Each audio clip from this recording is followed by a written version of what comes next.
My name is Alex Cherkashin. I'm co-director of the Center for Excellence in Limb Lengthening and Reconstruction at Texas Scottish Rite Hospital for Children in Dallas, Texas.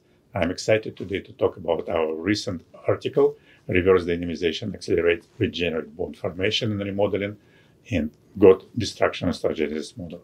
I'm here with another co-author, Dr. Glad. Vaida, please introduce yourself and tell us what led you to this research. My name is Vaida Glad. I'm Director of Research at the University of Texas Health and Science Center in San Antonio, Texas. And actually, I developed a principle based on concept of biological principles, where you initially allow that micromotions to accelerate that bone formation after fractures, and then you change it to more rigid for consolidation period.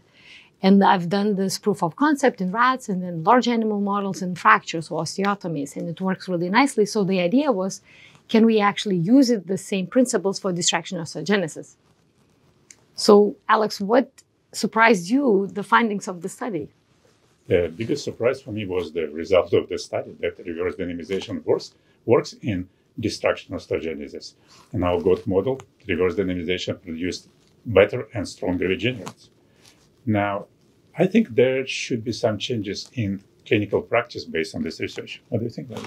I agree. I think the clinician should already use these principles because it worked really well, not only in fractures, also in distraction osteogenesis, to accelerate that regenerative formation and change it then during consolidation period, change it to more rigid fixation to accelerate that regenerate so you can remove frame faster and do stuff. And it's super easy to implement because we already have external fixation devices that actually have dynamizers. What do you think as a clinician? Yeah, great. Exactly. We need to switch from using mechanical stimulation as the treatment process, use reverse dynamization as prevention for those problems.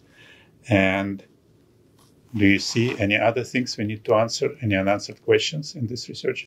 Absolutely. We need to optimize it, actually, to better optimize it. So we still don't know how much micromotion we can allow to form that nice regenerate, and at which time to switch it. Can we do it during distraction phase, or do we have to do it during consolidation? What do you think as a clinician? Agree?